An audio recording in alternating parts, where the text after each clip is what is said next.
Hi, I'm Peggy Oliveira. Thanks so much for joining me today at Courageous Journeys. Today's topic is on the process of therapy and the inevitable so-called setbacks that you'll have on your journey. I say so-called because while that's how most of you are going to refer to them or view them, I consider them and really view them only as part of the process of therapy, part of the process of undoing the damage and coming into the life that you want and deserve. It really is just part of the process. And while I know it doesn't make a lot of sense and it's difficult to understand, the reality is that those setbacks have to happen in order to be able to continue to grow. So, I'm doing this topic today because of an email I received recently from somebody who had been doing really well, and I think for years had been doing well, and has recently found herself really struggling with self-doubt, self-esteem, and unworthiness. And she was asking if we develop a sense of unworthiness as a child as a result of our abuse, is it ever really possible to not struggle with that? And while I completely understood the question, there was a part of me that felt really sad, and not only for her, but for the thousands of you out there, potentially millions of you out there, who have found yourself struggling. And I know that you do. I know that it's a part of this process, and I know that I certainly did. And I know that when you're putting in so much effort and energy, and then you find yourself struggling again, just how disheartening and discouraging it can be, how it can cause you to really doubt yourself and the possibility of healing. And I think that's what made me sad, is that it can really just cause you to lose hope. And I'm all about hope. So it made me sad. But I thought, this is a really important topic to talk about. When I'm working with a client, I always talk about the process of therapy and how they're going to have times when they find themselves struggling again, and how that's natural and to be expected. And I do that because it is such an important part of the process, and it's something that can really create so much difficulty and self-doubt for people as they're going through the process. So I want people to be aware of that. So is it inevitable that you will always struggle with self-worth as a result of your sexual abuse or child abuse, really, in general? I don't think so. To be honest, I guess I can't really say for sure without any doubt whatsoever, but I'm pretty confident. And I say that in large part because of my own personal experience, but also just understanding how we work and how everybody struggles, no matter what your history. We all struggle at times with how we see ourselves. It might be for a moment, or it might be much longer than that. But the society that we live in, the cultural values that we have, unfortunately lend itself to creating a lot of self-doubt and potentially even unworthiness. So is it possible to heal the abuse and it not be a factor in how you feel about yourself in the future? I think so. Is it possible that throughout your life you might have periods of time, maybe a moment, maybe a little longer, when you doubt yourself? Yeah. In fact, I think it's probably pretty likely. Again, because of the culture that we live in. The difference, though, is that when you're struggling with self-worth as a survivor of abuse, when you haven't been able to really go through the healing process, it is incredibly powerful, because that's what your core belief is. So you view everything from that perspective of being unworthy. As you go through the healing process, at least to some degree, to some extent, you've allowed yourself to believe, in the slightest possibility at least, that maybe you are worthy, that maybe you do have value. And in having that, when something happens that causes you self-doubt, you have this internal belief or foundation that you are worthy. So you're able to take things in your life that are currently there that help point you to being worthy. When you're at that place of being completely and totally unworthy, that's what your belief system is, and there's no room for anything else, and you look at your life, you perceive everything from that lens of being unworthy. So you're not able to find anything that could show that maybe you are worthy. I hope that makes sense. I know it's kind of confusing, and I'm having difficulty for some reason talking about this. And I think it's because it's such a complicated process, and it really is a process. It's not just something you learn and you implement and then you're done. It's really a complicated process. So that's what the process of healing is about. Setbacks happen when we're vulnerable.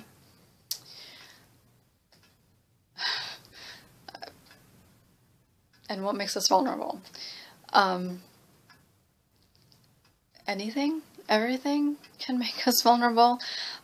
Being human makes us vulnerable, in part because of what I said about society and cultural values.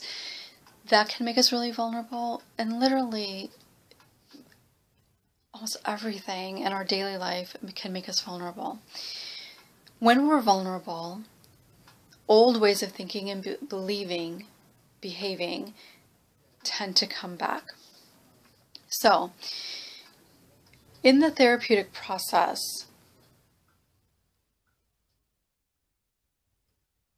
when we are vulnerable, our old beliefs are what is triggered in that vulnerability. Bear with me.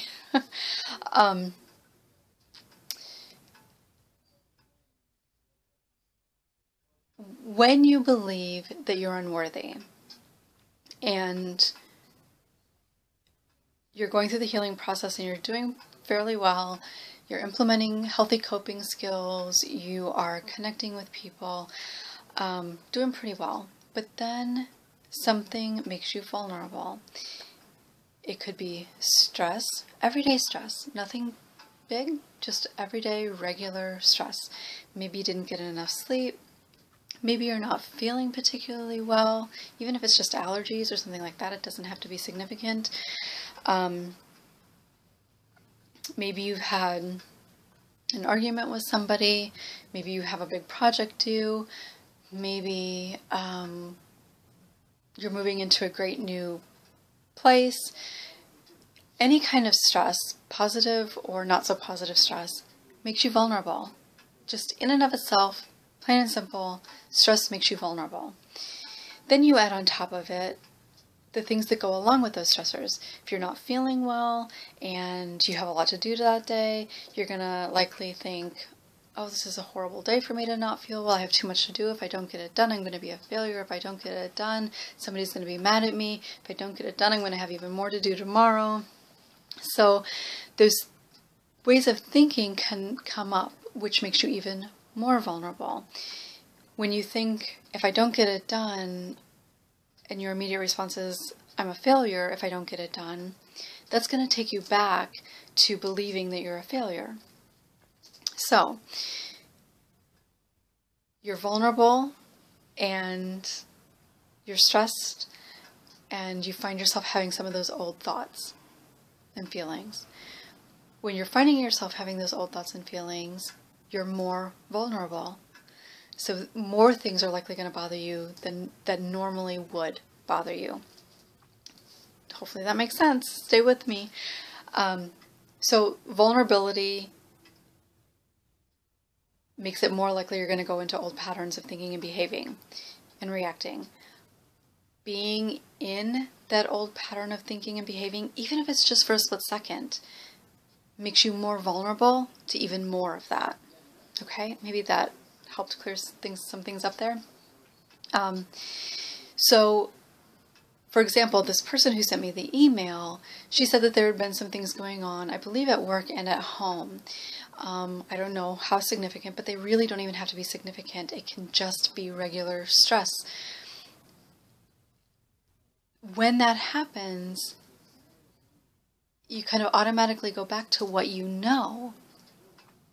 When you go back to what you know, you doubt yourself more, it feeds off itself, and you find yourself kind of seemingly back where you started, although you're not. So earlier I said that it's kind of a part of helping you move forward. Well, when that happens, it's an opportunity for you to practice the things that you've been learning, to practice some positive self-talk, some reality testing. And in doing that, you pull yourself out a little bit more quickly, a little easier. And you realize, okay, so I struggled for an hour, or I struggled for a day, really doubting myself, but I was able to come through it. And I know that seeing myself as a failure, believing I'm a failure because I didn't get my 100 things on my to-do list done, is not realistic. It's not the reality. It's not even realistic for me to get all those things done. Not getting my to-do list done does not equal failure. So you're able to incorporate the things that you're learning in a way that helps draw you out of that easier and more quickly. And the more opportunity you have for practicing that, the more natural it becomes and the easier it becomes. So again, when you find yourself struggling with some of those old things, it's not so much a setback as it is part of the natural process. And it gives you an opportunity to see how that really works, how the negative thinking affects you, how reality testing and positive thinking can move you forward, how using some healthy coping skills can pull you out of that.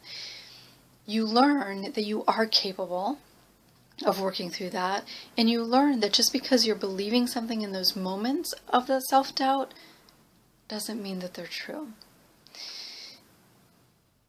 And it really is, you have to have those experiences in order to practice all of that to continue to move forward.